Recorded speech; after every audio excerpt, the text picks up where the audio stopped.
that was one of the moments where like I was like, ooh, I kind of love this, and I really want to do everything I can in this world.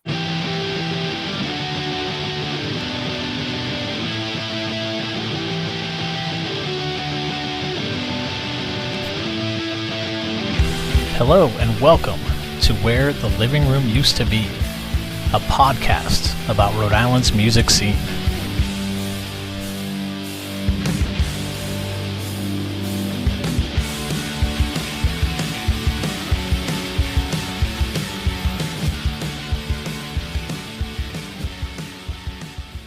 Hey everyone, it's James.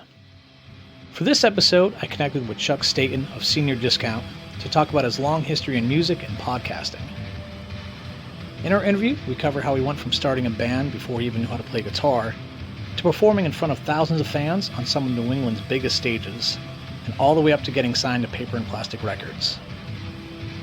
We also discussed the role of creating entertaining videos early on with his bandmates, and what that meant for their success. Chuck continues to do a lot with video, working with some of the biggest names in comedy and film. He's also a co-host of the Funbearable podcast, which is presenting their Winter Funderland special at the Comedy Connection in East Providence on Sunday, February 25th. Tickets are available now at funbearablepod.com, and you'll learn more about all this in our conversation. Enjoy the episode, and please make sure to follow Where the Living Room Used to Be on Instagram, as I'll be posting some show photos, flyers, and more from Chuck's time in music.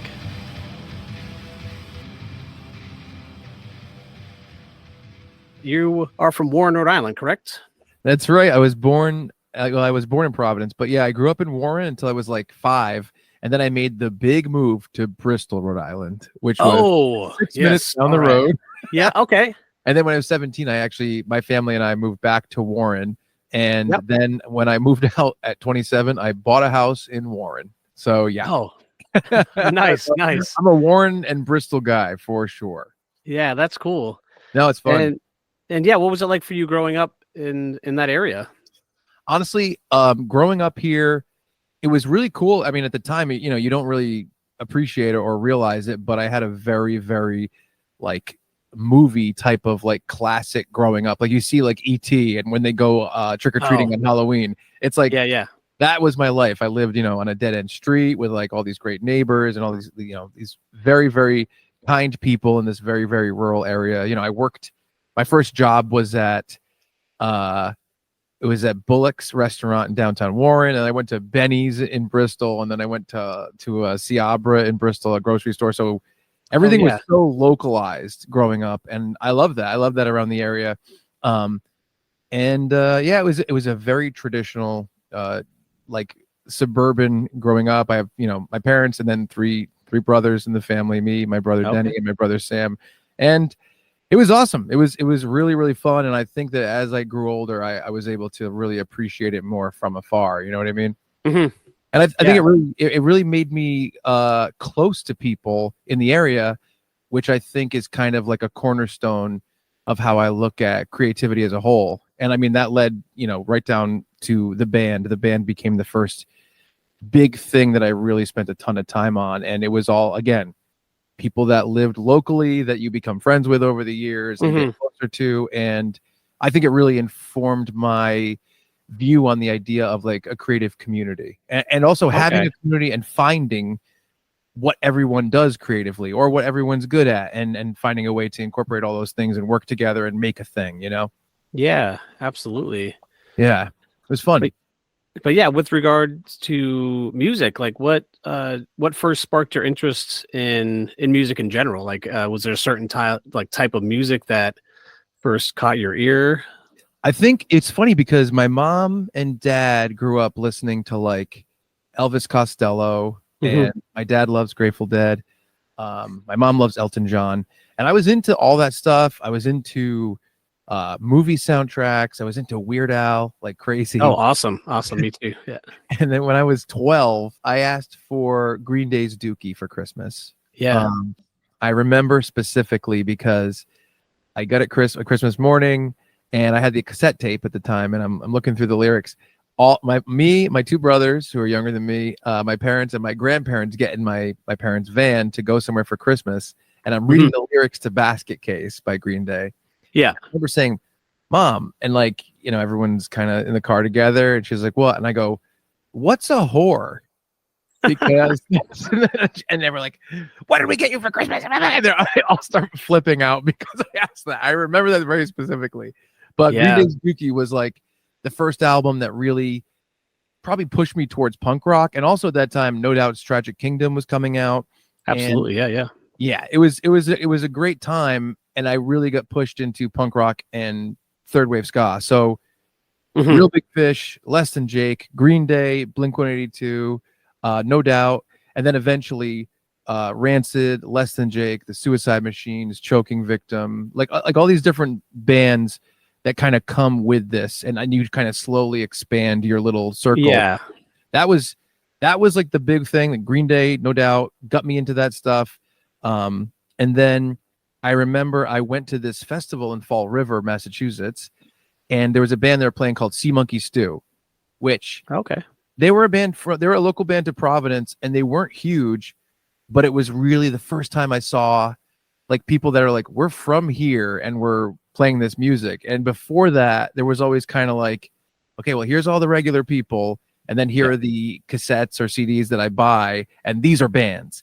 But I never was like, oh wait, like this guy that works down the street can be in a band, or this person, you know, that I just go to school with can be in a band. And Sea Monkey Stew was basically my link from, I like the world of punk rock and music in general. I liked a lot of bands. I liked Sublime. I liked Dave Matthews Band at the time. Like there's a lot of bands I liked, but punk rock was the biggest thing.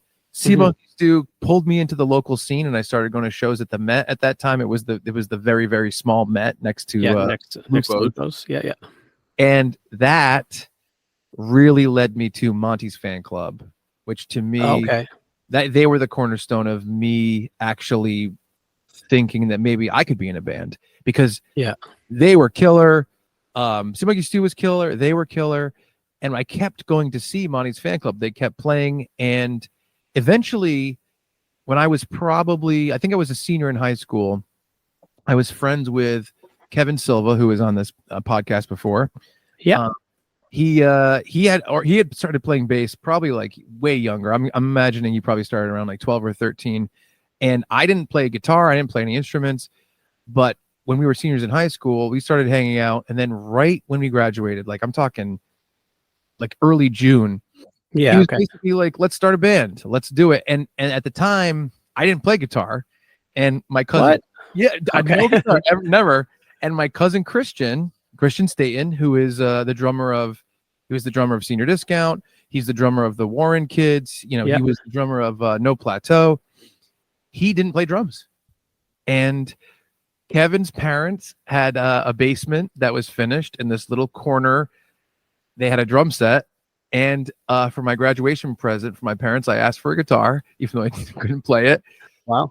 And we just started practicing anyway. We were like, let's just try. And so I'm doing my dumb power chords, like barely even being able to stretch my index finger over to do that second note. And like, it was ridiculous. But what was cool was that we actually, because we just got out of school at that time, it was kind of perfect because we practiced 5 days a week, like all summer long. Oh, okay. So it was that was our crash course into learning instruments. Did you do any research into guitar? Like, did you get any books on how did you even learn what chords to play? So here, what was interesting is my dad always had an acoustic, and I wanted to go learn how to play guitar when I was like 12, but I was playing a lot of basketball. And I remember I went to one guitar lesson, and then I was playing basketball and I broke the middle finger on my left hand. And they were like, you have to wait like 6 weeks till you come back to guitar. And I was like, okay. And I waited the 6 weeks. And right when I was about to go back, I broke it again.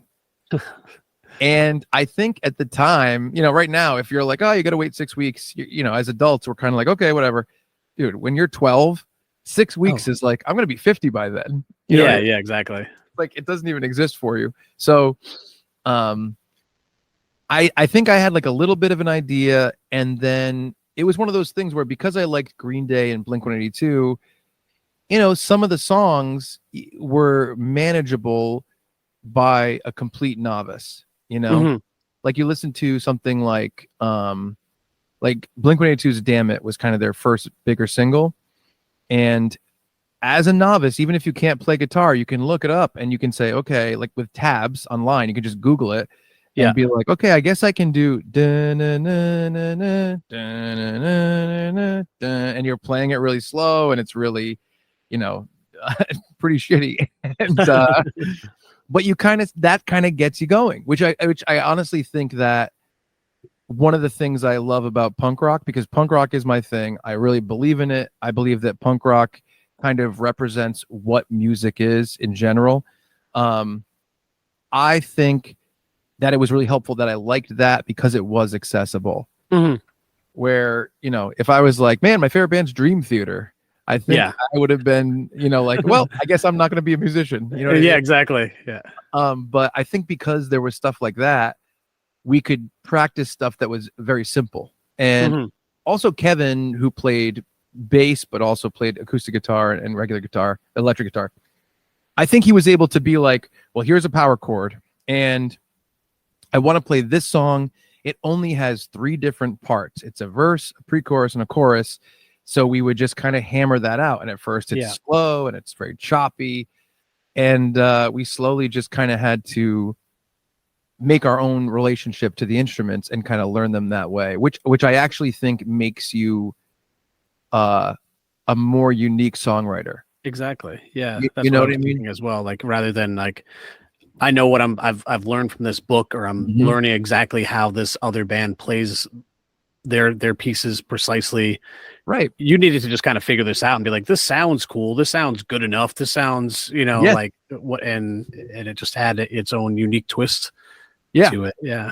You start thinking about notes in a specific way where, like, you know, if you learn scales and you learn chords, you learn the relationships like from a technical standpoint. Mhm. But I think when you say, well, I'm going to learn this and I'm going to try to write my own songs, you start building your own connections between notes and between riffs and between chord progressions. And I think it's fun. You're probably not as good as a musician technically, but you might kind of create something that's a little bit more personal in your relationship to that music. Yeah. So it's a really interesting thing. But I think we just did that. I think we just said, we love all these bands. We love, we love punk rock. We love this type of music and we love these songs. And so we just kind of forced ourselves to hammer it out. I remember we didn't even have a mic stand. We had a really old, rickety camera tripod. And we had 2 microphones on it, one going to the left, one going to the right. And we had to kind of like tape them to Just it. duct tape it or whatever. Yeah. Yeah. And they went to a guitar amp. And that's how we sang at the time. Like we would each have an amp and we'd have the singing amp and Christian's drums. And that's what we did. And we did it 5 days a week and we just grinded it out all summer. And that's how we learned how to play instruments. Yeah. And like, what year was this? When did you I graduated in 2002. So it was June 2002 is when the band started, which really is crazy that it was 22 years ago, because that's more than half of my life at this point. Yeah. Yeah. But yeah, it was crazy. And before that, I think I always was like, man, I'd love to be in a band. I'd love to be in a band. But it just seemed like learning to how to play an instrument was so daunting. And I also, you grow up learning like the recorder in school and stuff like that. Yeah. And that stuff can be really, really like excessively boring. So it could turn people off. And I think that for sure happened to me. But when I got over that hump of like, well, you just play, and obviously you go through the whole thing of like, my fingers hurt. Oh, I'm going to get calluses, but I just have to keep trying. You go through all that stuff. And I think we just pushed through because it was so fun. And it was such a bonding experience between friends.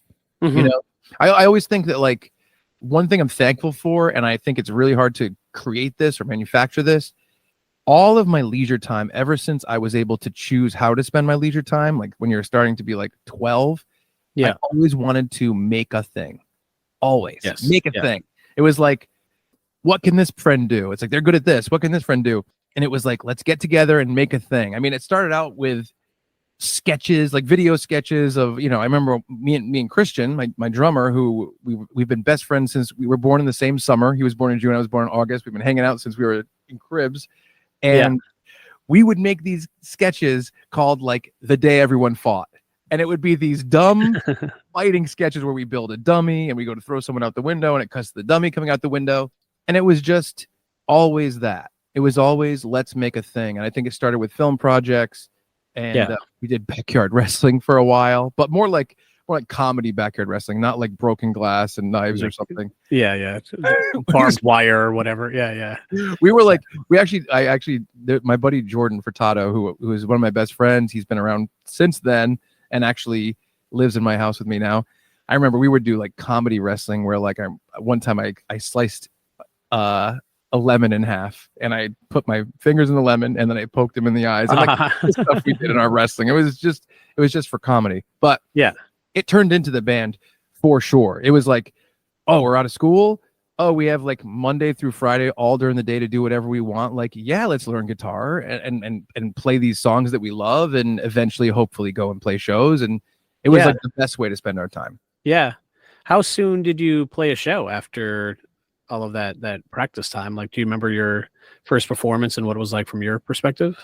I think what we did was we started in June 2002, and the next year, we actually went back to our high school and played our talent show as our first show. And it was because we had our buddy at the time, Alan Souza, be a second guitarist. I think we were at the time, we Senior Discount was the name of the band, and we started out as a 3-piece.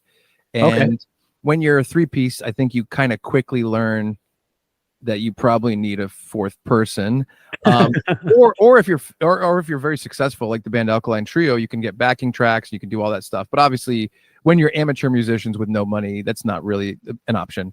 Yeah, in 2002, so we had our buddy Alan Souza come in and be a second guitar. And so because he was still in high school at Mount Hope High School in Bristol, Rhode Island, that was our first show, and we did that talent show. And then soon after, we actually played a bar. I think it was called Morin's. And I don't know if it's around. I never went there before. I never went there afterwards. But the way that we started trying to book shows was that we literally opened a phone book and looked for any bar that said that they had live music. And we called the first one. Yeah. Oh, okay. And you got, hey, that's a good success rate right there. Yeah, I guess so. I mean, I've booked a lot of tours and I've had a very low success rate. So I'm glad you started out with that. But yeah.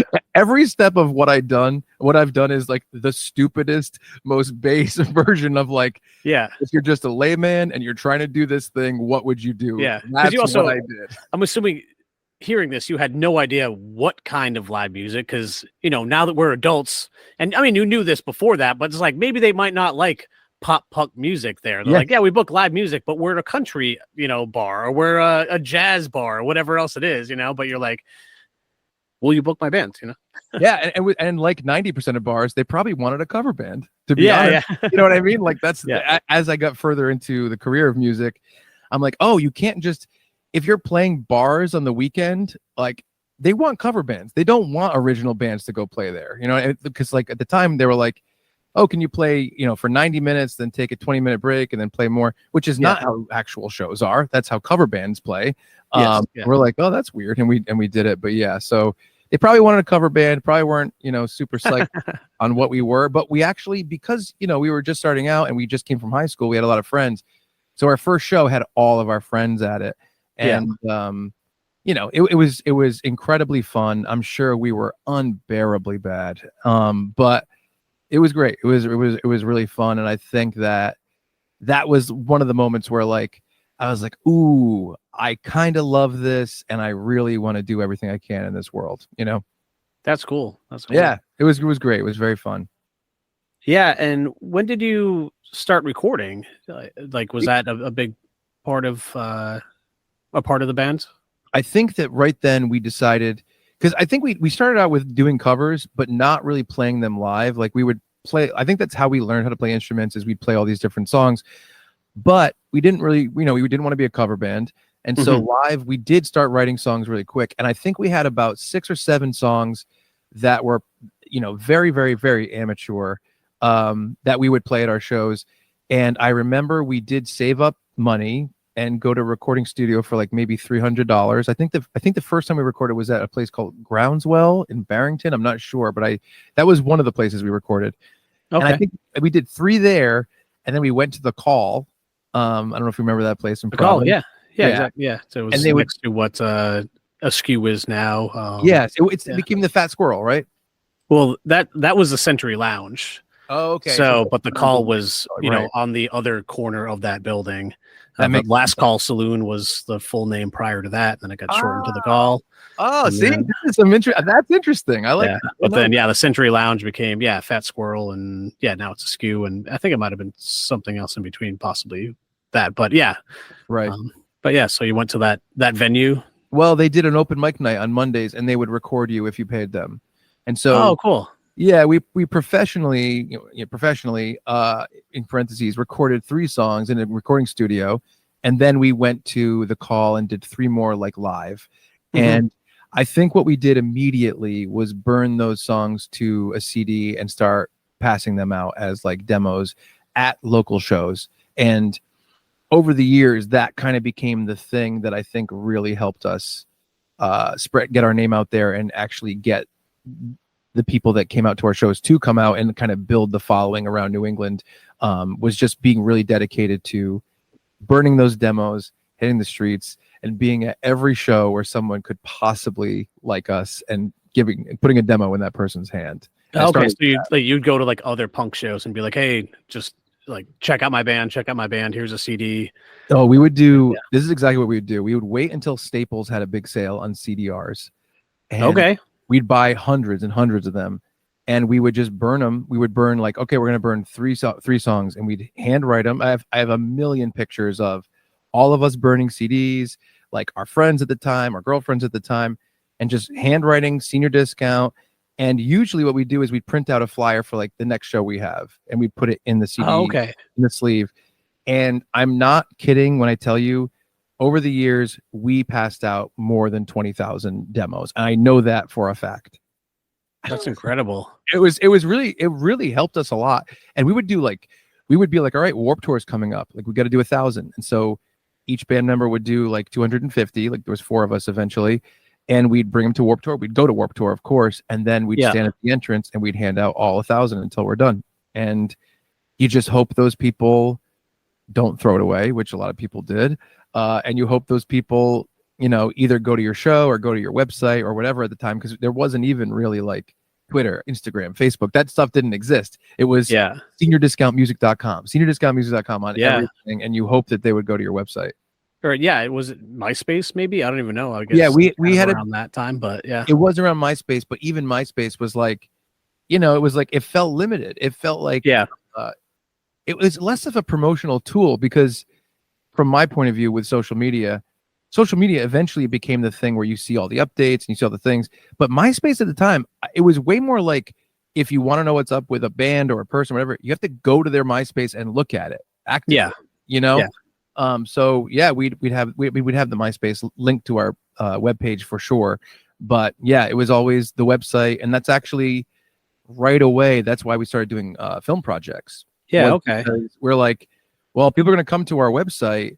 Like, if someone lives in Connecticut and we just have like a couple Rhode Island shows coming up or something, it's like they're not going to have a chance to see us. They're not going to care.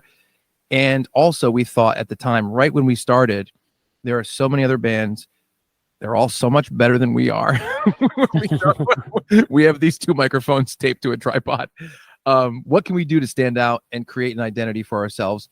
And because we'd always been into comedy and filmmaking and doing that stuff since we were kids, we said, well, why don't we do like a thing where we combine this punk rock world of our live shows and our recordings with comedy videos that we can use to promote that stuff. And so all of that promotion of the demos, the website, and the videos, it kind of went hand in hand, and it started immediately. Well, I guess just before I definitely want to talk about all the video work that you've done, but are there any memorable times of meeting someone that did get one of those demos and came to a show? Like, can you like talk about those instances of like how like the positive outcomes of all that grinding that you guys did?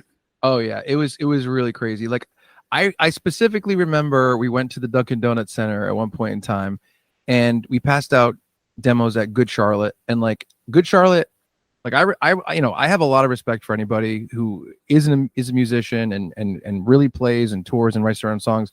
I never got into Good Charlotte. I just never really got into them personally. Mhm. But it was like a style, it was a band that was in our style of music. And so we passed out a ton of demos. And I remember specifically at that show, there were so many people that I handed a demo to one-on-one that I saw at our next show. I remember specifically that was one of the ones where I was like, this is very helpful. This is a thing we need to keep doing. Mhm. I really do think that that's one of the things that did set us apart a little bit in terms of promotion from other bands. Yeah. But what was weird is like when I was coming up before that, because I probably got into local music around the age of like 14, and I didn't start the band. We didn't start the band until I was almost 18. So there was 4 years of local shows that we were just going to as fans. And I felt like Monty's Fan Club, Sea Monkey Stew, those bands, M80, Turning Blue. I felt like those bands were doing the same thing. They were like, we didn't be like, oh, let's come up with this and do it. I feel like we did it because we're like, oh, this is what you're supposed to do. You're supposed to go to all these shows, pass out flyers, pass out demos. And for us, it was like a default setting of like, we're this band. How would someone new know about us and know to go to our show unless they get our music put into their hand? So it was always something that we thought was worthwhile right away, but we for sure saw people turning up from it and having relationships with us in terms of saying, commenting on MySpace or saying to our faces, I got your demo at Real Big Fish, at Lupo's. I got your demo at this, and I love this song. And a lot of specific songs and a lot of our songs, I think people gravitated towards because they were on the demo. So it was a lot easier for them to re-listen to those songs as opposed to just seeing stuff live. Yeah. But, oh yeah, for sure. It was for sure very, very worth it. And it's funny because now promotion is so weird via like social media that it's all so much noise and it's so hard to cut through. And there's really, to me, like there's no way to replicate what we were able to do at that time with these physical CDs and handing them to people where they could just walk to their cars and put it in their CD player if they felt like it.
I heard you describe the video projects that you'd work on was kind of like the Monkees because it, encapsulated the band itself. Yes. But it was, had elements of like Jackass and like Sunny in Philadelphia. So can you talk about what videos you're making, what some of the content was, and how frequently you were doing it, and just talk about what this video project was with Senior Discount. Well, I can't state enough how much Monty's Fan Club meant to us and to me, how much they influenced the entire local scene at that point in time, because they were such hard workers and they were so serious and they were so welcoming. Because I feel like the hardest thing for me in the music scene has been like elitism and people saying you're other, we're going to push you away. It was so foreign to me because to me the world of creativity is about gathering. But sometimes when you get into the world of music, there's a lot of people pushing you away and saying, you're not good enough. You're not this type of this. You're not this shot, whatever. And I always fucking hated it. And I continue to hate it. And I think that the people that do that are the people that don't go that far, really. But Monty's Fan Club was like, you guys are young and dumb and bad. Let's bring you in. Sounds good. But they were hard workers and they showed us what to do. But the reason I bring it up is because they got us our first show, which was at a VFW hall, I believe in like Warwick or Cranston. And then they played the Strand which was still, I think, Lupo's at the Strand at the time, on June 25th, 2004. And they said to us, they invited us to be on the show. And awesome. Which was huge. That was the first like big venue we'd ever had played, obviously. And they asked us to sell tickets for the show. And this wasn't like a pay to play thing where we had to like, give them money, buy the tickets, make the money back. They were just like, do you guys think you could sell 125 tickets to this show? And we said yes. And then we walked away and said, how are we going to possibly do this? Mm-hmm. And we had talked about the video production, and we had already been making videos for fun previously. But that specific show is where we said, well, what if we made a funny video about why you should go to this show? You know what I mean? Like, we wanted it to basically be, the concept was just like, you should go to this show. You're going to say you're going to go to the show and you're not going to go. Here's why you should. And we would go through all the reasons, and we kind of came up with these like funny conceits of why. It was really short. I think it was like 6 minutes long, but we did it specifically to spread the word to sell those tickets. And that was a turning point, I think, because we did sell all the tickets, we played the show, and from then on, we kind of made it a thing. But what the real issue came with, at the time, we're shooting with a handy cam. There's no microphones. We're just shooting in the room. The production value was less than nothing. And we started doing videos here and there. So let's say we would do like, especially because you're right, we did do like pranks, like Jackass type of stuff, as well as scripted comedy. So it would kind of go back and forth. And, so 1 month we might do a video about how we filled our guitarist's room with pumpkins for Halloween. And he came home and his room was overflowing with pumpkins. And that was like a prank thing. And we'd use that to promote a show. But then the next month we might do one that's more about like a little bit of a loose storyline of something funny that happened to us. And we're promoting the show in a different way. So at first we were probably doing it, I would imagine, maybe once a month, once every 6 weeks. And they're really based around the shows we had, the dates we had, or maybe the releases, the music we had coming out. But then as time went on, it became like, we need to get microphones, we need to get lights, we need to get more cameras.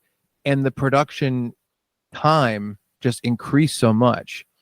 And there's this weird thing I always think about with creativity and art, where it's like, when you're younger, you just want to make a thing. You don't really care how the quality is. You just want to like speak your truth, whatever it is. It could be filmmaking or music or anything.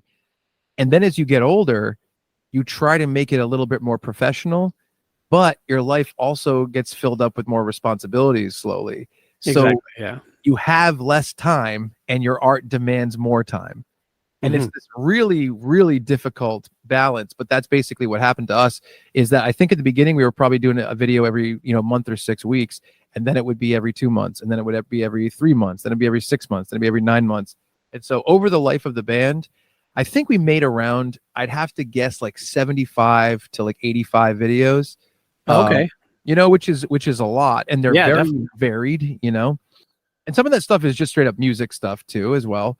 But it was, as we wanted to make the production value higher, it got harder to do because it was harder to set aside the time to do so.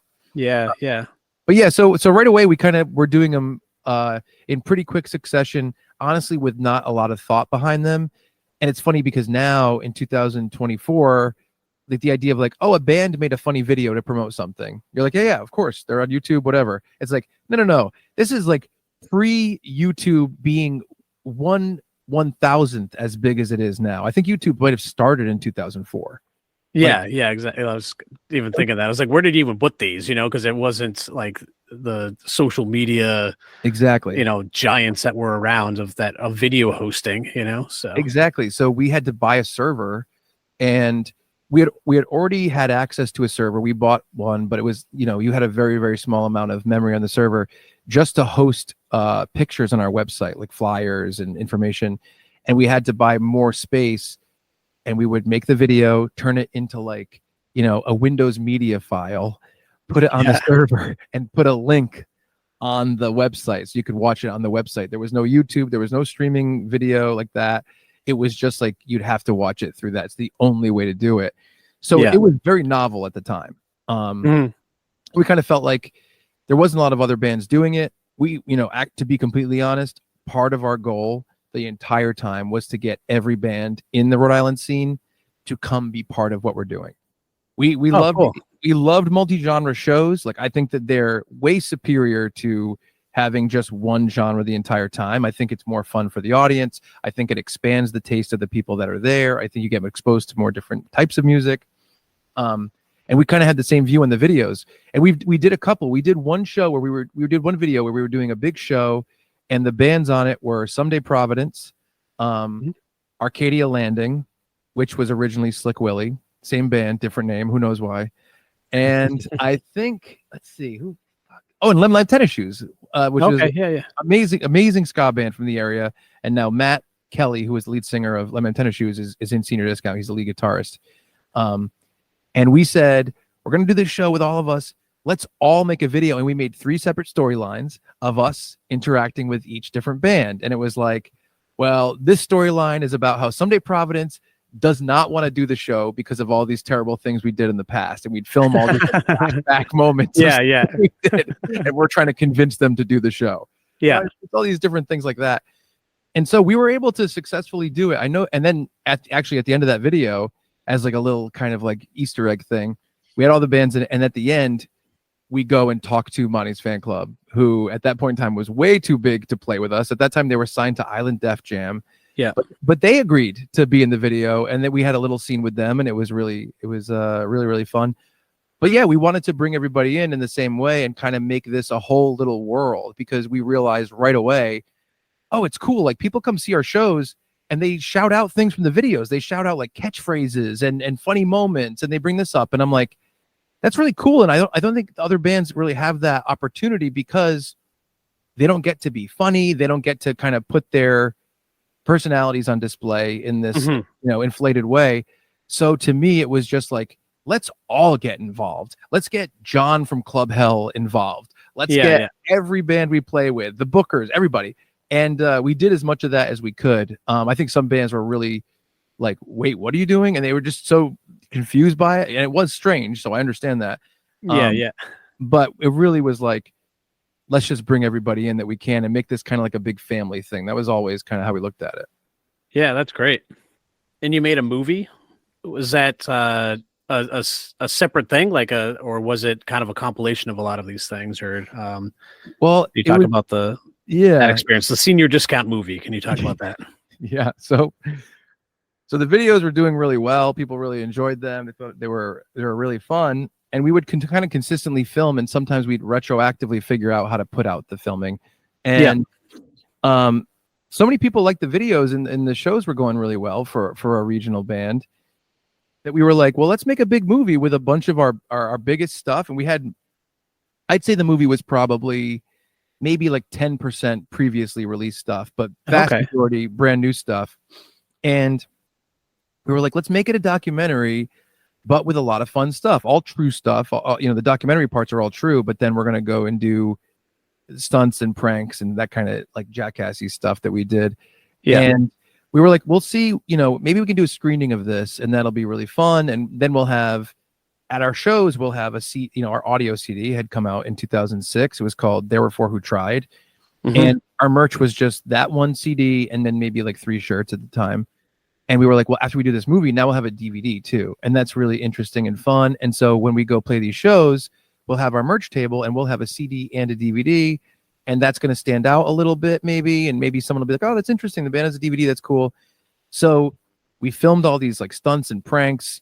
We did this thing where my buddy, Brian Camara, we were like, we're going to have a mayonnaise eating contest between you and our buddy, John Cabral. But in John Cabral's mayonnaise jar, we had cleaned it out and filled it with vanilla yogurt. So they're across the table from each other, and John's killing it, just eating yogurt. And Camara on the other side eating the mayonnaise is trying to match him, but he's eating mayonnaise and he has no idea. So it's like these kind of fun like stunts and pranks and stuff. Yeah. And we did the movie premiere in 2007, I believe, at the Providence Place Mall. And it was the biggest theater in the showcase at the time. It was like 350 people, and we sold it out, which was awesome. But it was like, I think it was like almost $2,000 to rent it for that night. So, we sold tickets, I think, for $10 each. So it's like we walked away I remember we walked away with about $1,500, and it was Mhm. exactly how much we needed to get the DVDs made. Oh, And cool. And so it was kind of like, okay, we did this. We paid for the rental of the theater, and we paid for the DVDs to be made, and we all made $0, just like we always do. And we're Yeah, like, yeah. like, Yeah. it worked out again. It was really about. It was always about, can we avoid losing money? That's Yeah, that's all exactly. it was Yeah. about. It was never about making $1. It was about, Yeah. can we hold on to the $1 we have? Yeah. But yeah, so that was a huge thing. I have a bunch of pictures from that night. It was such an amazing night because it was the band, and we just always were so lucky and blessed to have this very close friend group around the band. I mentioned Jordan Furtado earlier. He was one of those people. Ben Chauvin was one of those people where we'd all be at the shows together. We'd all be filming together. People that came to our shows knew these guys from the videos.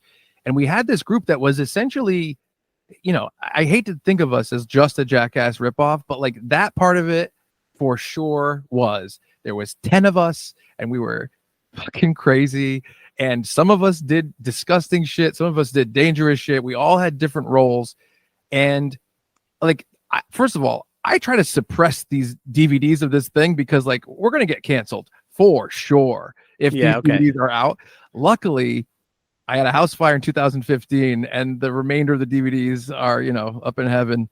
But, but and I, it was so much fun. It was so great. And at the movie premiere, I just remember we had like the middle, 10 seats all reserved for all the guys in the movie.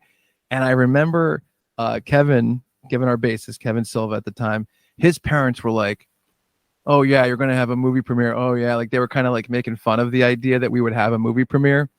And they walked in, and the whole thing was sold out, and there was nowhere for them to sit. And they looked at me, they're like, where do we sit? And I was like, fuck you. We're standing up and giving them the double bird and be like, fuck you, Mr. Silva. Because of how they talked about it. And it was one of the best nights of my life. It was so much fun because there was so much support. And honestly, I took the pictures the other day because I was telling someone about it. The guys from Monty's fan club came to the premiere. That's how fucking awesome they were. Yeah. Steve was the lead singer. Steve Aiello was lead singer. He's in 30 Seconds to Mars now. Yeah. That's where he's gone. And by the way, I talked to him like a couple months ago. They were so instrumental. I can't sing their praises enough. But yeah, the movie premiere was awesome, and we got the movie out of it, so we were able to sell DVDs afterwards and kind of introduce people to us that way. And it's cool because, like I said, we never cared about making $1, so we're touring around the East Coast up and down, and we're saying, all right, it's $10 for a CD, $10 for a DVD, and $10 for a shirt, or $15, and you get everything. You know what I mean? And honestly, we were like, we'll pay you if you will watch this movie or listen to our album. And it was great to have that thing to kind of set us apart. Again, right along that path of just being like, can we create a little bit more of an identity than the next 4 guys that are okay at music like we are? No, I mean, it's taken you to some pretty incredible places that you're just talking about. The trips out of town you were able to take. I'd love to hear about some of the bigger shows you did. It seemed like there was like a lot of connection with Badfish, and you were doing these big shows at Lupo's on what seemed like an annual basis. And then we'll talk about that, but you eventually got signed to a really admirable, like super respected, like sought after punk label, Paper and Plastic. So I'd love to talk about that as well. But yeah, can you just talk about the shows and just how you went from, not even knowing how to play guitar when the band started to, playing these major shows in front of thousands of people in your hometown? It was so much fun. So we kind of started out, like I said, we were kind of opening the phone book and finding any bar that would play music. And quickly we kind of realized that we knew that there was a local scene in the bands like Monty's Fan Club and Sea Monkey Stew, and Turning Blue was a band at that time. You said Badfish, M80, by the way, another amazing punk band. They're doing a reunion show like coming up next month. It's already sold out.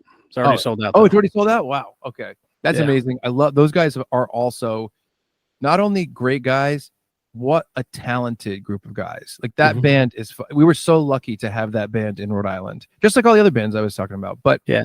But like yeah, they're that playing at Ocean Mist. They're doing a reunion, so maybe they'll add some more stuff. So check them out. But yes, yeah, I hope they're active again. So check them out on Instagram. Check them out wherever. Yeah, support them.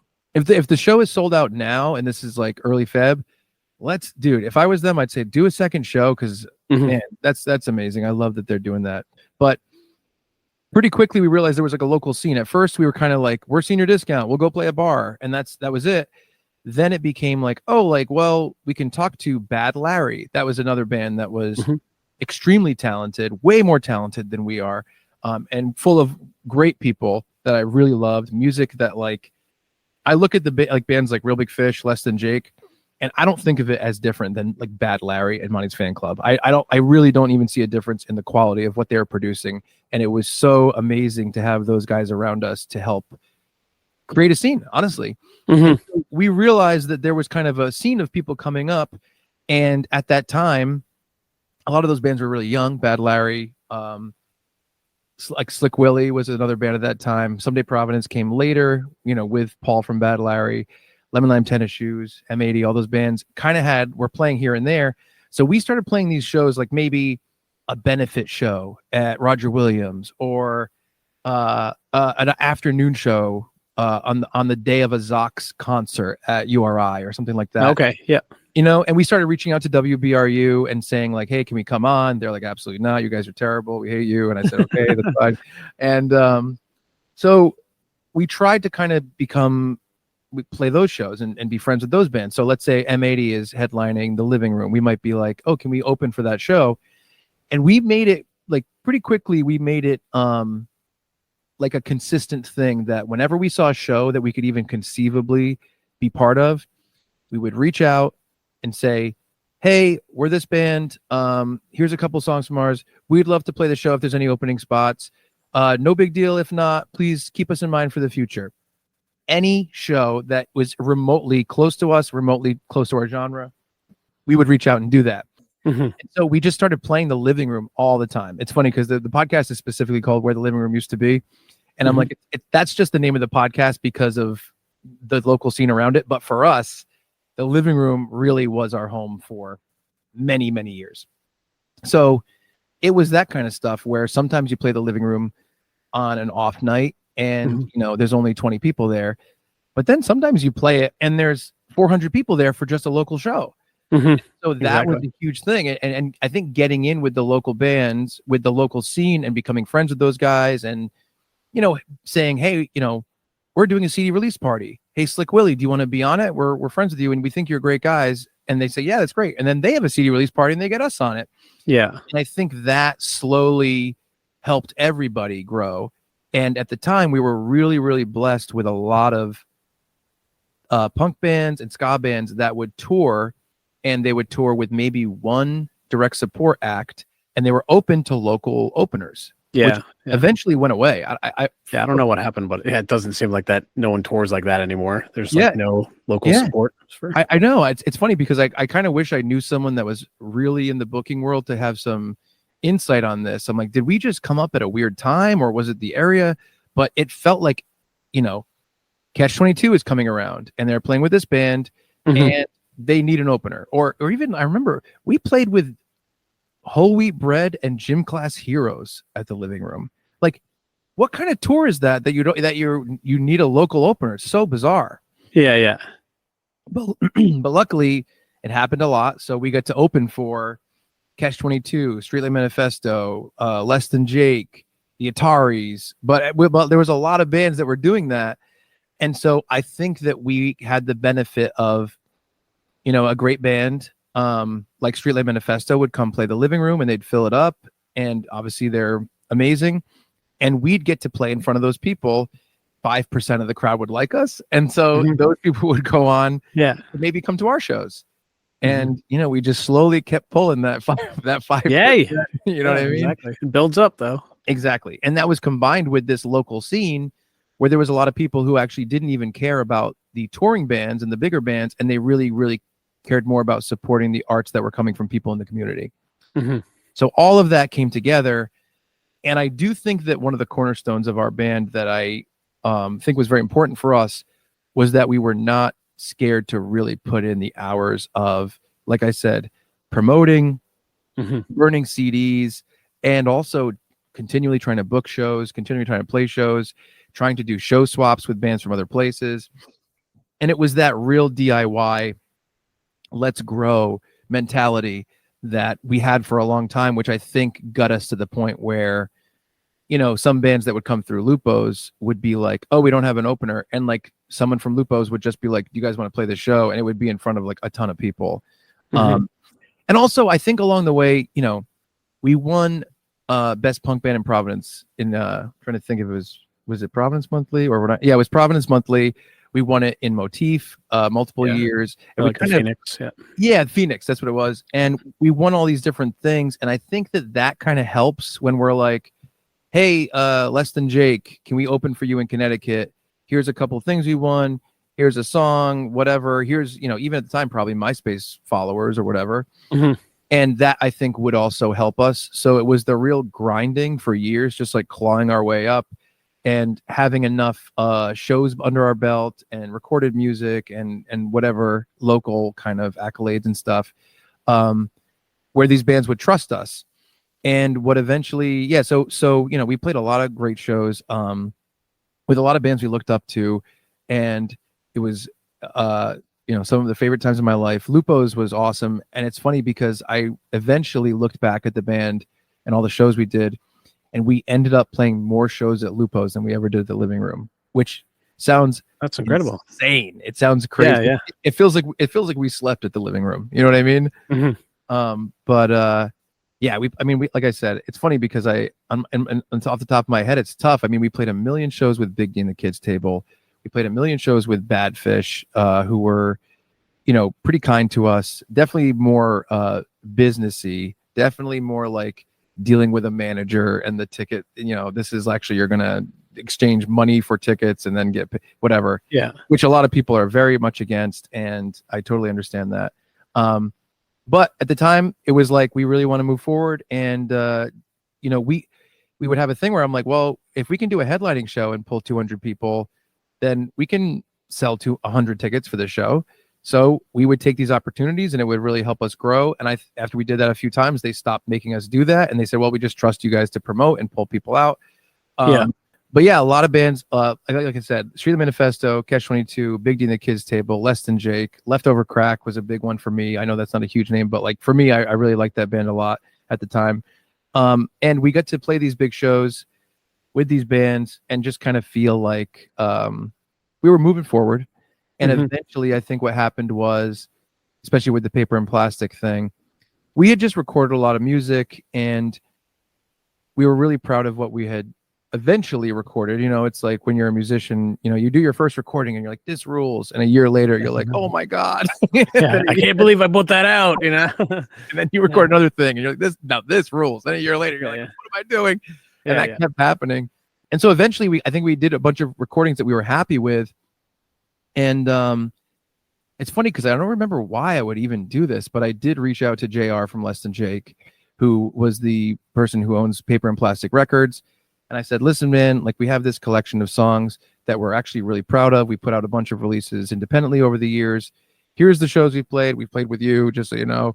And I was like, you know, we'd love to put out the album with Paper and Plastic. And it was really like, I think it was more of like a Hail Mary play, because I do think I reached out to a few labels at that time with really no hope that anything would happen. But I honestly think, just kind of using this as a pivot point to talk about this, one of the things that really helped us was us saying, okay, 98 times out of 100, we're going to get no's or no answer. So that just means we got to reach out 100 times more than we want to. And so accepting the no's, accepting rejection, and knowing that that was the, you know, the most likely possibility all the time, whether it was opening for bands or doing anything, I think it made us just work harder and reach out to more places, which is why we got on these shows and why we were able to move forward and why we got signed to Paper and Plastic. So we reached out to JR. And he started going back and forth with me, which really surprised me. And he was like, yeah, this sounds cool. And he eventually just said like, yeah, let's do it. And so honestly, it moved kind of slow for like 9 months. And the whole time I'm like, well, we're not going to it's not going to work. It's not going to work out. It doesn't make any sense. But eventually it did. And we worked with him, and they put out Paper and Plastic put out our album, The Best Revenge.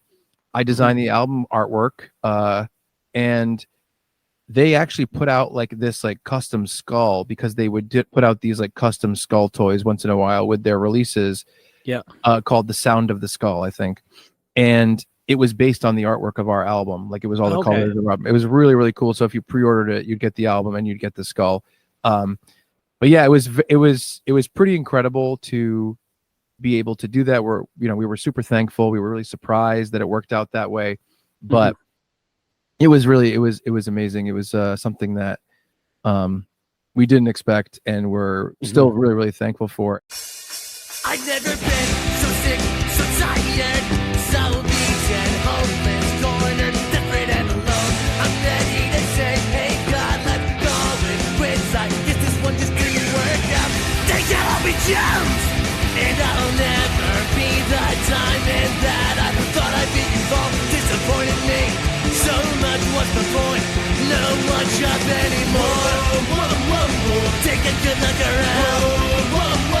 Just take a good look around. There's nothing left to fight for. There's nothing left, oh no. In a world where the odds are stacked incredibly out of your favor, but still in your face, in your eyes, in your ears, in your life, in your death, I say why wait? Let's go out tonight. Laughing, dancing, but most importantly fighting. The way of this world is too much, it's too big, we can't beat it. Let's admit defeat. Take a good look around. Just take a good look around. There's nothing left to fight for. There's nothing left, oh no. And another person I should thank along the way that really helped us and actually got us our biggest shows ever. I'll tell you this quick story. And it's a fun one and a sad one and a cool one. So our original bassist was Kevin Silva, and it was myself as the singer and rhythm guitarist. Kevin was the singer and bassist. We had a lead guitarist named Tom, and my drummer Christian that I talked about. We had played these shows. We were doing all this stuff. We're building up, and we had this headlining show of our own at the living room. We got our friends Stealing Jane to be on it from New York. They were also amazing guys. And Someday Providence was on it. And we were really working hard to get people to come out to this headlining show. And leading up to the show, Kevin was really distant.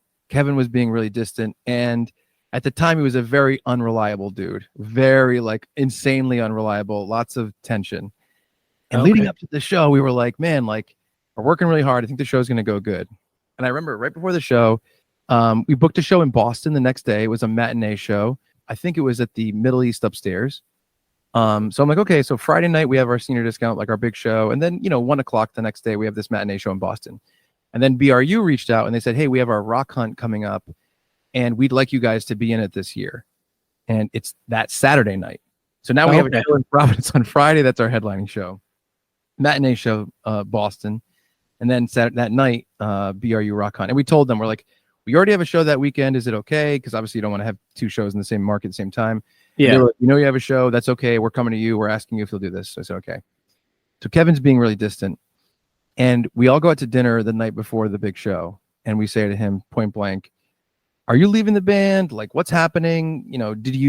If you're being really weird, you're being really distant. What's going on? He's like, I'm not leaving the band. He's like, I love the band. It's really important to me. Of course, I'm not leaving the band. I go, okay. We go play the show. 500 people come to the show, which was our biggest headlining show for sure, ever. We're playing, we're so psyched. Someday Providence is great. Stealing Jane is great. I believe Someday Providence was on. I know Stealing Jane was on. Someday Providence was always great with us, and we played with them a million times. So that's why it's in my head that they were there.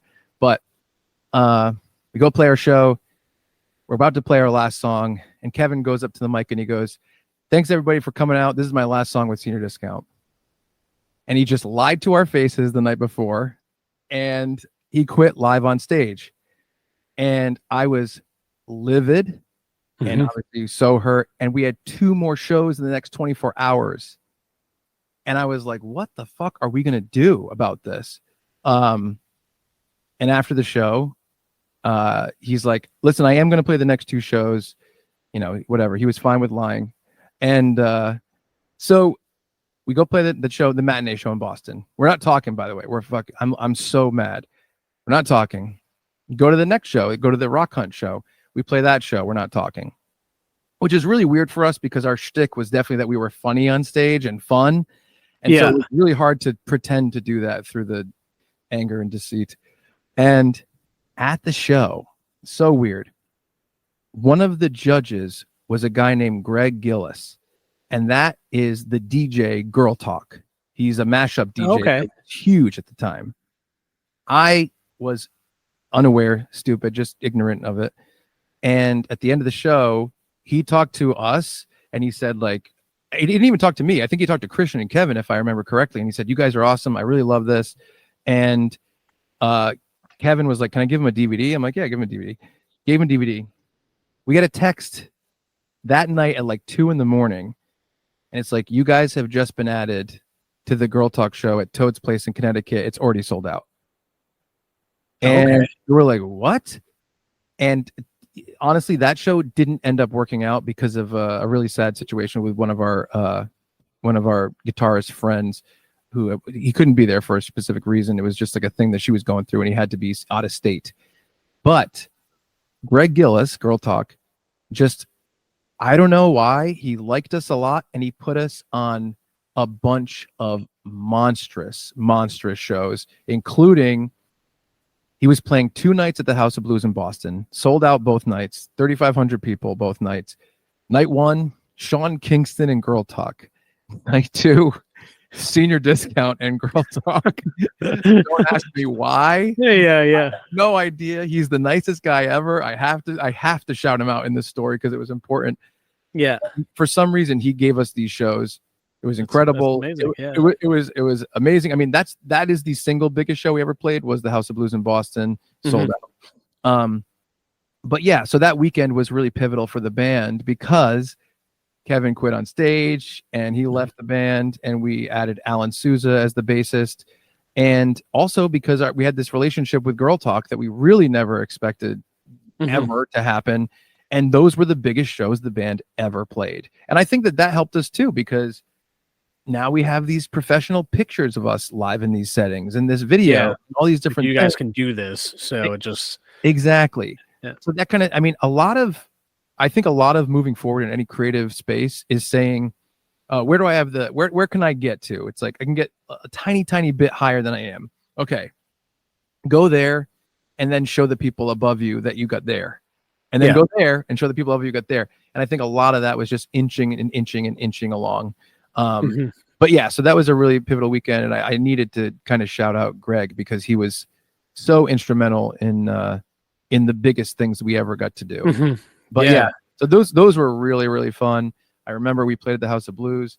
It's one of those things where, like, our experience as a band, we're just like dumb punk rock guys. We drive up to a place, we go in, we do all our own stuff. But at House of Blues, it's like we go in, they're like, what do you guys want from catering? Here's your hospitality agent. And you're like, what are you talking about? Like, we don't even know. They're like, oh, there's a lot of salmon upstairs. And we're so stupid. My drummer, Christian, he goes up to the table and like, there's all this food and we're all like, we think this is the coolest thing ever. I must have eaten 2 pounds of salmon. And he has these mashed potatoes, and right next to it, there's this big brown bowl of liquid, and he's like, oh, gravy, I love gravy. He's putting it all over everything, goes to bite into it, and it's just balsamic dressing. Yikes. And I'm like, of course you do that in front of all these people. For the first time. But so it was, we played a lot of really, really fun shows. Lupo's we played a lot of times in front of tons of people. Badfish was really instrumental in that, but we played with a lot of interesting bands at Lupo's as well. But House of Blues in Boston was big. Toad's Place in Connecticut we ended up playing as well, and that was huge. And then a bunch of places around, really mostly I'd say Connecticut, Boston, Rhode Island, and then kind of venturing out into New Jersey, New York, Vermont, that kind of stuff. But yeah, and to be completely honest, I liked the shows with 12 kids at it as Mhm. much as the shows with 3,500 kids at it. I remember that I want to put this video out at some point. GameStop in Seekonk, Massachusetts hired us to come play in the parking lot for a Call of Duty video game release night. Oh, cool. Very cool, very strange. We were going to go, and then it was just pouring. Oh, And we were no. supposed to play outside, so it's like, what are we going to do? And I'd say maybe 15 kids showed up that were fans of ours that were hoping to see us. Yeah. And so we said, well, we can't go do it. We can't plug in our PA. We can't plug in our stuff. So we went under the awning and we got our acoustic guitars and we just did an acoustic show with no microphones and no anything. And we have the footage of it. And it's like one of my favorite things we ever got to do. It was awesome. It was so much fun. Those moments are really nice when you just have to kind of respond to the situation, and it just can make these kind of magical, unique experiences. That's incredible. But it's interesting because, like, you know, everyone wants to play the big thing and do the biggest thing they could possibly do, but it also, you got to realize that there's an exchange of intimacy. Mhm. You know, like, I know the people that were there at that Best Buy acoustic show because Best Buy was next to the GameStop. So, I know the people that were there, and I don't know the people that were at the House of Blues show. You know, it's that kind of weird exchange, even though that was like a high point as well. I do have another fun one that was really, really special to me. So we did that first movie premiere in 2007, and going into 2010, we were like, oh, it'd be fun to do something like that again. And we said, well, what if we do like an anniversary screening and we film some stuff that's new for it? Mhm. And the reason I think we decided to do that was because we started working with Hot Topic at the time. They were doing this series that seems pretty short-lived, because I don't know a lot of bands that did this, where they would just have acoustic in-store performances from local bands. Oh, okay. It was really cool. I thought I think a lot of big brand stores that are based, like, Newberry Comics, FYE, whatever at the time. I'm like, I think that's cool. I think it's a kind of a fun thing to do. It seems like a win-win from my point of view. And they had us do a bunch of those. And so we were preparing a lot of our songs to be played acoustic. And they asked us to do one at the Providence Place Mall. And so we said, oh, you know what? Let's do the anniversary screening the same night. So maybe it'll be like, at 6:30 p.m., Senior Discount's going to do an acoustic performance at the Hot Topic. And then at 7:30 p.m., we're going to all go upstairs and we're going to go have the movie premiere. And the Hot Topic stuff was always free. So it's not like anyone had to buy a ticket to that. And the ticket to movie was $10. So you pay $10 and you go at 6:30, see a show, go upstairs and see a movie. It's great. And we ended up shooting, like, I was like, we're going to shoot, 15 minutes of new stuff. We shot like 55 minutes of new stuff. So we had to basically re-edit the movie and take out, 70% of it. But we shot all summer. It was awesome. It was awesome. But we shot all summer. We prepared all summer. We came up with this really cool idea that I really wish we documented more, which was that we wanted it to be full band acoustic. So we had 2 acoustic guitars, acoustic bass, and we built a drum set for our drummer, Christian. We built it together out of trash cans. Like, we went to a Home Depot with drumsticks and we went around all the trash cans they had, and we found the best ones to replicate the sound of a bass drum, a floor tom, all these different things, a snare. And we brought it home, and we read up on how to do this, and we got this really stiff trash can that was made out of plastic for the snare, and we duct taped bags of change around it to give it that snap. So when you hit it like a snare, it was really cool and really inventive.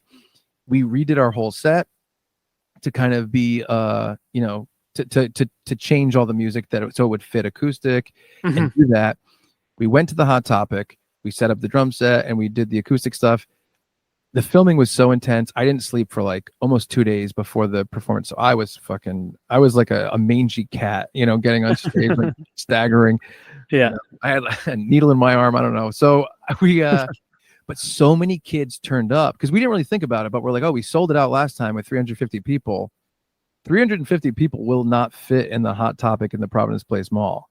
So the Hot Topic filled up like beyond capacity, to the point where we were standing in this corner that they had set up for us, and all the kids had to be in between us, behind the drum set, behind me, all like in the performance space. Old school hardcore shows where it's just, everyone's everywhere, Dude, exactly. And spilling out into the foyer, like the floor, and covering that entire area of the floor to the point where the mall security is like, you can't do this. You're not allowed, you're doing this. And we were just kind of like, let's just keep ignoring them and pretend we don't hear them, pretend we don't see them, that security. And we played the show. One of the best show experiences, maybe the top show experiences, top experience as the band. We did get to film that one, which is awesome. I love the footage from that. And then, we did the set. It was so much fun. It was so much community. All these kids that were like always at shows, people that I could see their faces. I know their names. I know who they are. I know that, all these different things. Then we all went upstairs, again, sold out the movie theater. And it was like, that was another like highlight of my life, was being able to do all that stuff. And like I said, it's weird because we got to do the intimacy thing and we got to do the big thing at that point in time. And it was just like incredible. That's awesome. Yeah, it was very fun. And what are you guys up to now? So what happened? I know you're still playing, or it's been a couple of years, right? But are you guys still chugging along? Yeah, it's tough. So basically, what happened was we got signed in 2000. I think it was 2018. We did it really. It was such a fun album release show, actually at the Whiskey Republic outside. And I don't think they did too many shows outside at the Whiskey Republic. They set up the stage. I think maybe honestly, they probably did a total of 2 or 3 ever. And like I've seen like Against Me at the Whiskey Republic, which also is a thing that they like stopped doing immediately. At first they were going to have shows there, and then they just became like kind of like a nightclub. But still, I mean, amazing. The Against Me show was amazing that I went to there. Our album release was one of my favorite shows we ever did. We did the album release show, and we were playing some shows. I remember we played with Big D at the Space in Connecticut right after that. That was a really fun show. We were doing some shows, and then eventually, it's like, truthfully, it felt like there was a shift where I was like, I really want to do creative work for my job. Yeah, and a lot of the other guys in the band who I love and I'm close to were kind of like, we don't really think that that's a possibility, and we have real jobs, and so we can't really devote that much time to the band. And so when we got signed, there was a part of me who really felt like, man, like we had so much fun, we did so much shit, we played with so many of our hero bands, we got signed to this label. I'm like, I'm happy with what we've accomplished. When we get signed to Paper and Plastic, I was like, this is more than I ever thought we could do, and the collection of memories is more than I ever thought we could achieve. And I kind of tried to come to a place of being like at peace at that time, of not pushing super hard, because for at least 15 years we were fucking grinding. And to me, it was like, this is my future. This is what I want to do. But luckily, I had also been doing so much film production during that time and loving it equally, to be completely honest. And I was doing more of that stuff. And so I was trying to push for the band to keep working and keep playing shows and promoting, but it was a real struggle with everyone's time. And another thing too is like, you don't want to get to the point where you're putting in all of the work and becoming resentful of your friends for not matching that. Yeah. And that's something I've learned to balance. When I was younger, I think I would just put in all the work and get resentful. And as I've gotten older, I'm more like, I think I should check myself and communicate about this. And if the people I'm working with are not really willing to do that, then I have to match that and understand that this is going to be at this level of what it's going to be, and it's not going to be able to move past it. I was trying to kind of come to peace at that. Senior Discount's still important to me, all that stuff. And then the pandemic hit. Yeah. It was like, what can we even do? What can we do? Our guitarist, Matt, his wife was like working in the hospital. So they were being ultra careful and about spreading COVID and stuff like that. And so at the time, we kind of just had to come to like a complete stop and a standstill. And during that time, I was doing more and more film work in Jersey and New York. I was working with this podcast called Tell 'em Steve Dave for many years at that point in time. We were doing more. I was working with the director, Kevin Smith, at that time. And also during the pandemic, I started working with these 2 comics, Mark Norman and Joe List. And I was traveling to New York and New Jersey a lot, commuting back and forth to do these film projects. Yeah. And honestly, it became a thing where I was getting to be there more and more often. So I wanted to move to New York, and I knew that meant that it'd be harder to focus on the band in Rhode Island. But Mhm. luckily, I have a house in Rhode Island, that I bought a long time ago. And so I was able to come back and work on stuff. But I moved to New York a couple of years ago, and it just has been a thing where it's like, how could we really get shows, practice, do all the stuff we need to do, especially now the guys are even further into their responsibilities of work and family and kids and all that kind of stuff. So it's even more difficult. It's a thing now where it's like, I know when we play a show, our guitarist and our bassist, they are paying for babysitters to watch their children. And so it's a net loss monetarily for these people now. When we play a show, we get paid $100, we split it 4 ways. You know what I mean? It's crazy. And so there's a guilt associated with that. So I would love to keep playing. I would love to continue to play. I still play acoustic all the time. I just learned the solo from Johnny B. Good. And I hang out with my drummer Christian all the time. I hang out with my guitarist Matt all the time. I'd love to see my bassist Abe more often. He's in Worcester. And like, I'd love to play shows, but I also understand it's tough because when you reach out for a show, it's you're kind of saying like, hey, you guys have an opening spot on the show, let us play it. And it's like, well, there's also bands that are also trying to still come up that could have that spot, that really want to work and move forward, where we're doing it kind of just for fun. And there's a guilt associated with that.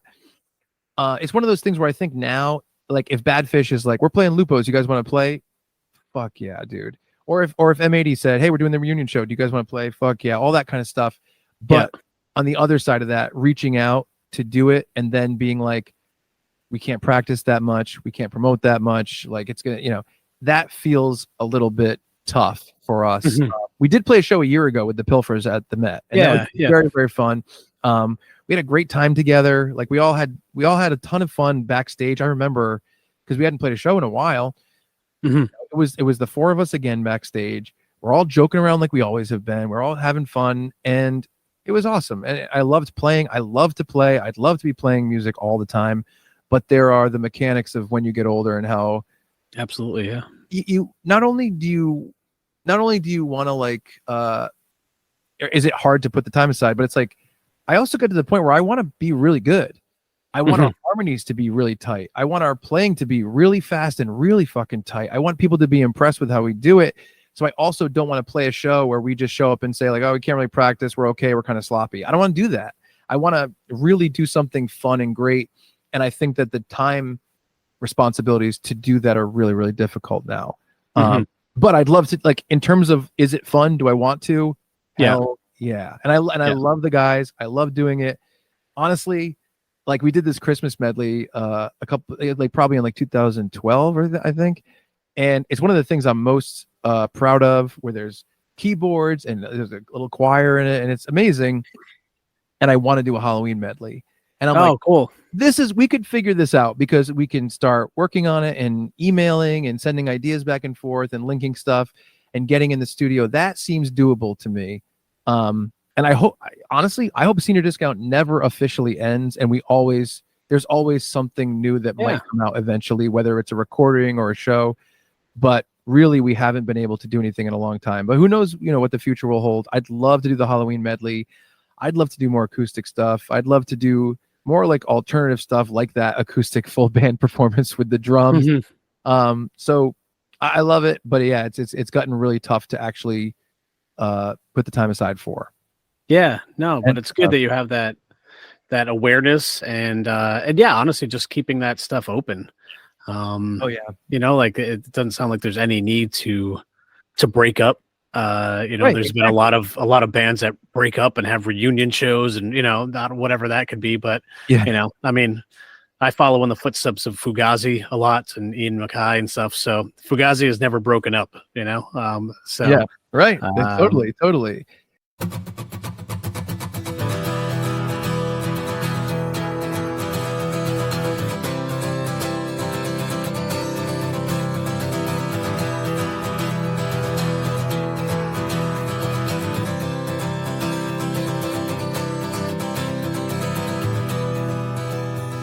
When heroes become villains, embrace a life of crime.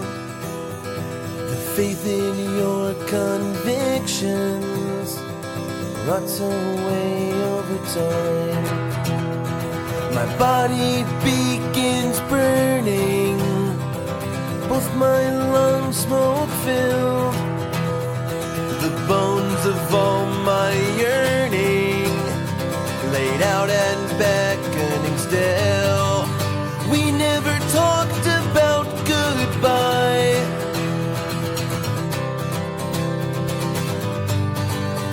You never asked about our death and afterlife.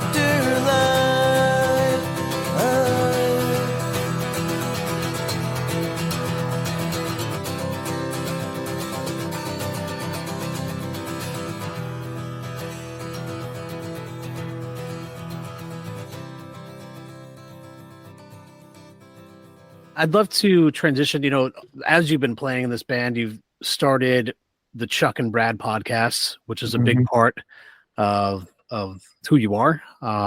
Yeah. Pretty early adopter of podcasting. I mean, obviously it's been around for a while, but I mean, back in 2009, can you talk about how that started? And I mean, from my research, you had connected with Brad from doing some of those videos, correct? Some of the senior discount videos, like he was kind of part of that crew, but how did the podcast come about?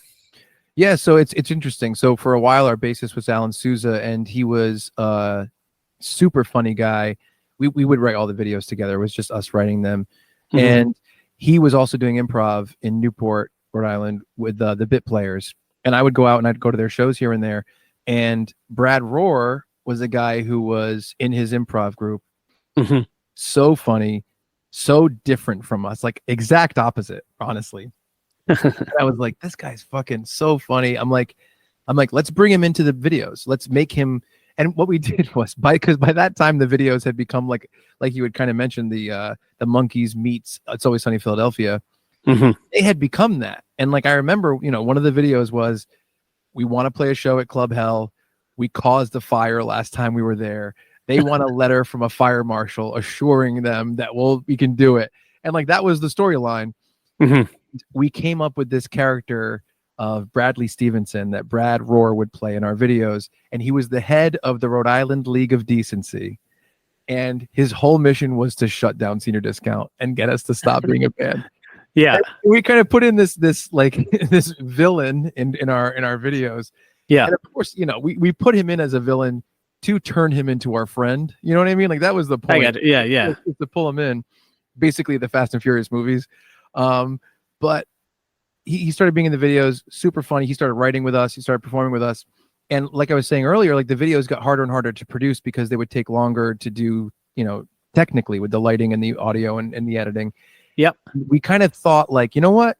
If we pivot to podcasting and doing a podcast weekly, this is in 2009, that could be a new thing for the Senior Discount website every week, as opposed to a video that comes out only once every 9 months or a year at this point in time. And people that, are from different places or maybe aren't in a market where we're going to play soon can come back to our website, see what we're doing, hear about the progress of the band. And the podcast really started as a way to talk about what's going on with Senior Discount, what's going on with the Bit Players and Brad's improv group, which eventually became Sky Punch Improv, and really talk about our creative lives and honestly what we thought about other creative things happening, whether it was movies or music. And at first we really expected bands to come on. And it's funny because you're kind of doing what we originally thought the podcast was going to be. Oh, really? Okay. We thought every week we were going to have a musician on from the local scene because we knew so many people by that time. We had started in 2002. It's 2009. We're like, oh, we know so many people. I'm like, oh, it's going to be so easy to do. Yeah. First, people in bands, sometimes not great at scheduling and sticking to stuff. But also that was combined with the fact that in 2009, a lot of people are like, what are we doing? It's a pod. What's a pod? They didn't know what a podcast was. Right now, I think in 2023, 2024, people understand what it is. And there's a lot of benefit to this. And they understand what that benefit can be. In 2009, it did not feel like that. I'm like, hey guys from this band, we're playing a show together. Want to come on our podcast and talk about it? And they're like, yeah. And then they're like, wait, what? What are we doing? Why are we doing this? And it was a lot of people letting us down and us being like, oh, what are we going to release this week? This band canceled last minute again. And because of that, we kind of turned it into more of like a Brad and I joking around, telling stories from our lives. And always occasionally having musicians on, filmmakers, other artists in different ways. And we've had a lot of big people on over the years, which was great. We did a great sit down with Dave from Big D and the Kids Table at his house in Connecticut, and he told us the whole story of Big D, and it was great. Same thing with Chris from Less Than Jake. A lot of great people have been on, but it was mostly just kind of a place where we could update everyone who enjoys our stuff about what we're doing. But over the years, the podcast really became its own thing. And eventually we partnered with a comic named Ray Harrington. He's super funny, really, really great guy. He directed his own documentary, Be a Man, that was on Hulu. He was a bit on Conan. And he became really close with us when Brad and I started doing comedy shows at the Comedy Connection. And so he started being on our podcast really often. And he started his own podcast at the same time called Ray Harrington Must Content. And eventually we were like, man, you're on our podcast all the time. You're doing your podcast. And I think he was frustrated with his podcast simply because he loves to improvise and play and go back and forth. But he was doing a show where he had a new guest on every week. So you don't have that interplay. You don't have that relationship that you can take those jabs or listening to Funbearable, what you're getting to. It's like, oh, there can be that recurring thing, whether you're recording them back to back or whatever it is, but you can be like, oh, this is an ongoing joke, that you can have. So exactly. When you're doing an interview show every week, it's like they don't know your personality, you don't know theirs. So it's hard to really get deeper into that. And so we had a talk and we were like, we've done the Chuck and Brad podcast for, I think at that point it was like 14 years or 13 years. I mean, it transitioned to Funbearable August of 2022. So so that was 13 years at that point. 13 years and like 9 months. So we said let's end the Chuck and Brad podcast and start Funbearable. And so that went from the Chuck and Brad podcast with just myself and Brad to Funbearable with myself, Brad, and Ray. And it was also kind of brought on because I went to New York. I moved to New York. I started working with Mark Norman and Joe List on their podcast, Tuesdays with Stories. I started working with Mike Birbiglia on his podcast. I worked with Drew Barrymore on her podcast. Tell 'em Steve Dave, which is the guys from Comic Book Men and Impractical Jokers. Kevin Smith's podcast stuff. And I started working with all these different people in the world of podcasting. And I felt like I had a better handle on what podcasting is currently as opposed to what we started as in 2008. Because again, just like the videos, we were buying our own server and putting our podcast there because there wasn't the technology to support it yet that was so easily available. And it was a combination of, man, Ray fits in with us so well as a third personality, and the technology has moved forward so much that we really should kind of start over and do this kind of the right way from day one. So it eventually became Funbearable, which we now do weekly. We do it out of the basement of the Comedy Connection in East Providence, Rhode Island. And it's great. And it's me, Brad, and Ray, and we have a guest on like occasionally. A lot of times they come to New York and we'll do some episodes. We've had Mark Norman, Joe List, Mike Cannon, a lot of great episodes. And Brad and I will do panels once in a while at Comic-Cons. And so we'll release those panels as well as Funbearable episodes where it's like, we just released one where I have the entire cast of the original 1980s Ninja Turtles cartoon, which was like a dream come true for me. And so bizarre to be on stage with those people and making them laugh. It was so much fun. But so we kind of like, I really look at the podcast, and I've always looked at our podcast as like what I want to call a creative playground. And I'm sure you kind of feel the same way where you're like, well, if I'm going to do this all the time, it means that we can try new things and see what works and then go in different directions if that doesn't work, as opposed to doing something that, you put a ton of time into, like months and months and months. It feels like everything has to be perfect. With a podcast, it's almost like a thing that continuously changes. And that's a really fun opportunity for a creative person to be part of. Sure thing. Yeah. Kind of even going back, you would do these, would you say that there were annual shows with Chuck and Brad podcasts? Like you would do these like live performances, which you have Funbearable's Winter Funderland coming up on February 25th at the Comedy Connection. So can you talk about what's happening that night? why people should buy some tickets, where they can buy some tickets. But then, yeah, how has that like evolved over time? Yeah. So basically, we were doing the podcast for a while, and I think around episode 300, we were like, let's just do a live episode. Mhm. We did one at the AS220, and it was kind of, again, like this combination of all the stuff, because we did a little bit of podcasting. We did some new videos. We premiered some new video stuff there.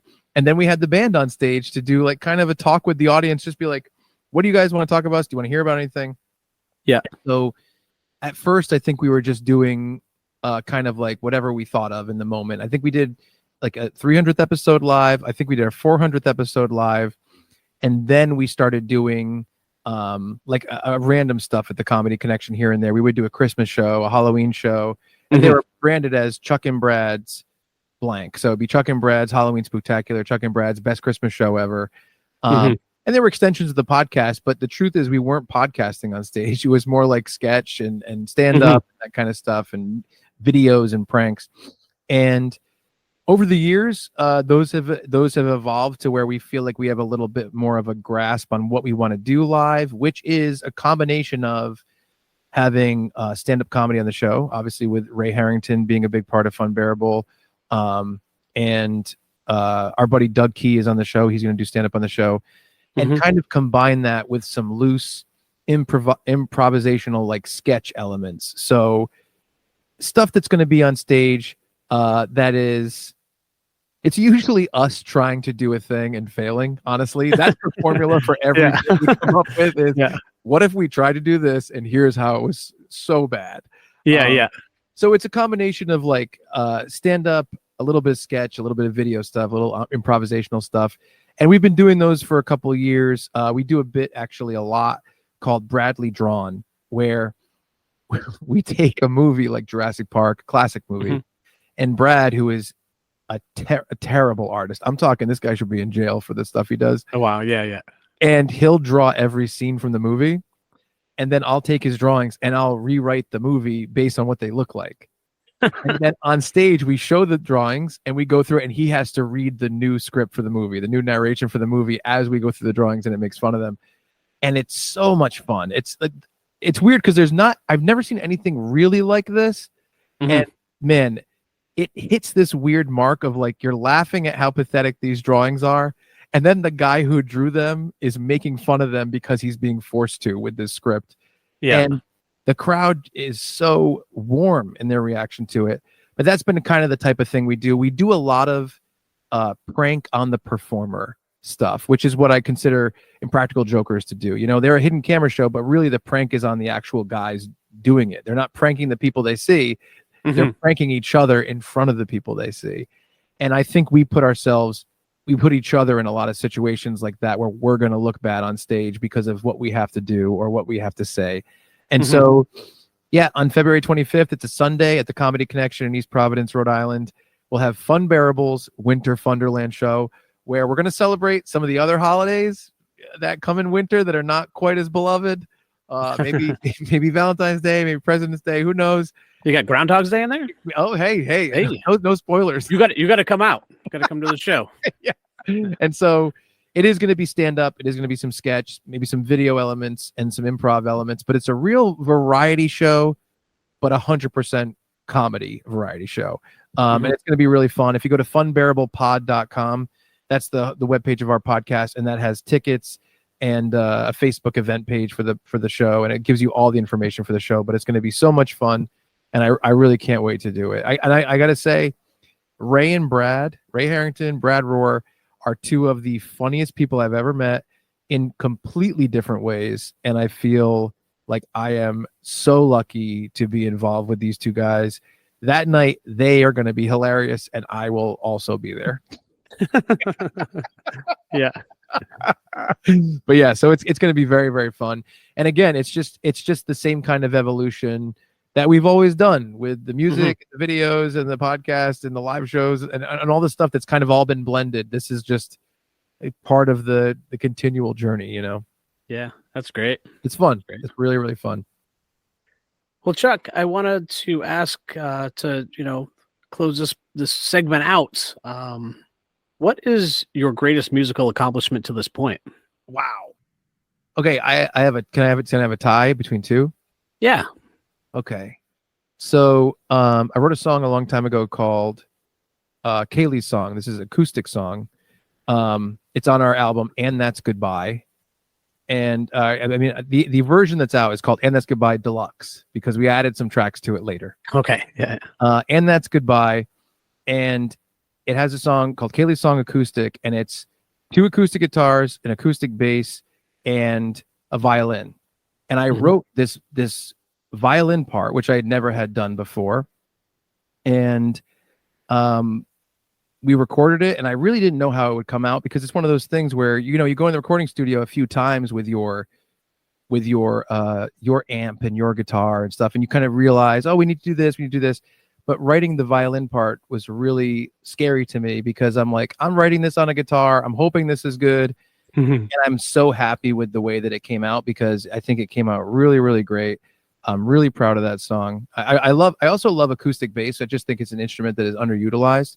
I think it's so full and warm. It's just one of my favorite instruments. And that recording is one of them. And then the other one is actually the Christmas medley that we did. And it's up on streaming services as just the Christmas medley under Senior Discount. And we took 7 Christmas songs and we decided to try to kind of put them together. And we had to kind of come up with different styles of how to put them together. That was a really great process that we all figured out over the course of a few months. And one of the parts of it was we wanted to do Baby Please Come Home, which is one of my favorite Christmas songs. But I wanted all the music to drop out and just have a chorus of all women doing a build up to the song coming back in. And it was sung by my cousin, Elizabeth Dennis, my mom, Patricia Staton, my ex-girlfriend, Alyssa Hosey, and I believe her name is Michaela Rogers from Christian's music school at the time, my cousin Christian's music school at the time. And they came in after we had arranged this choir with all these different harmonies and these different parts. And those 4 people killed it. It was so good. And it's shocking to me that part of a song is in one of our Senior Discount songs. So I think it's the violin in Kaylee's Song Acoustic and the choir part in Senior Discount's Christmas medley. Those are probably 2 of my favorite musical accomplishments. Cool. Yeah, it was great. I really appreciate everybody that contributed to that stuff because everyone was so good. That's awesome. Yeah, great stuff. Yeah. Well, Chuck, thank you for sharing all this about your musical history. Learned a lot about Senior Discount and, you know, an incredible piece of Rhode Island music history, man. So I appreciate you sharing that. Oh yeah, dude, thank you for having me on. I really appreciate it. Love the show. I listened to many episodes. I think you're doing a great thing here. Thank you. Absolutely.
You told me, you told me it's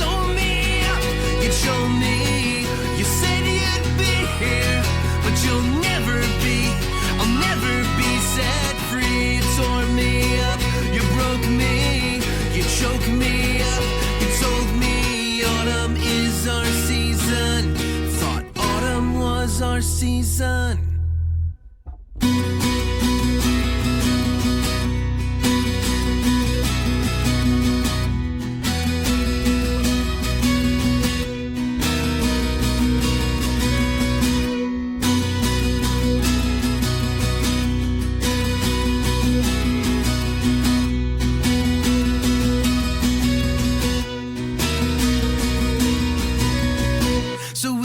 Onslaught on All Hallows Eve, your precious drunk talk, face hidden in sleeve, a massacre to the cynics in us both, to gunshots to the lives from which we rose. Thanksgiving red with the blood of our former selves, and in the mud laid the false beliefs of who we were, defined by the pain that we've endured. We changed each other in such a positive way, I couldn't help but smile to myself on Christmas Day.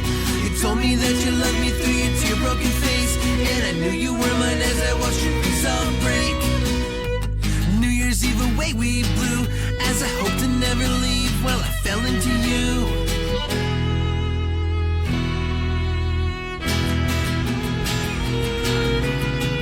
You tore me up, you told me, you told me up, you showed me. You said you'd be here, but you'll never be, I'll never be set free. You tore me up, you broke me, you choked me up.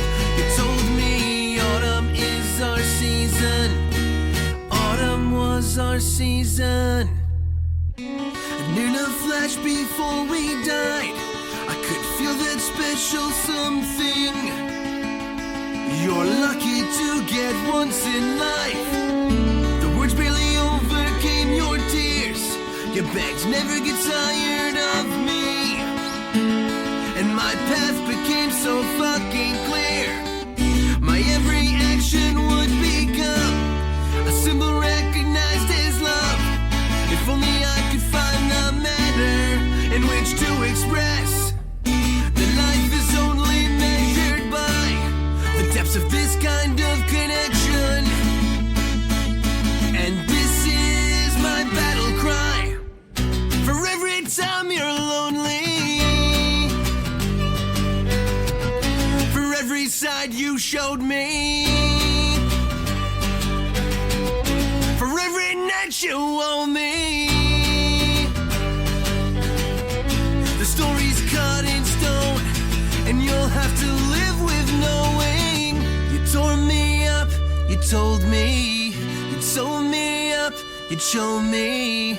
You said you'd be here, but you'll never be, I'll never be set free. You tore me up, you told me, you told me up, you showed me.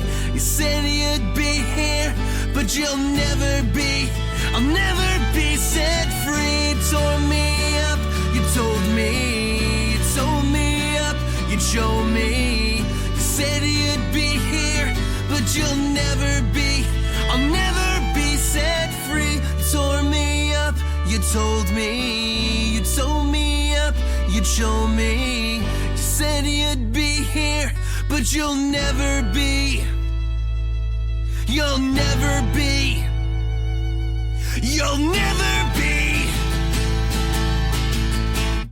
and I'll never be set free.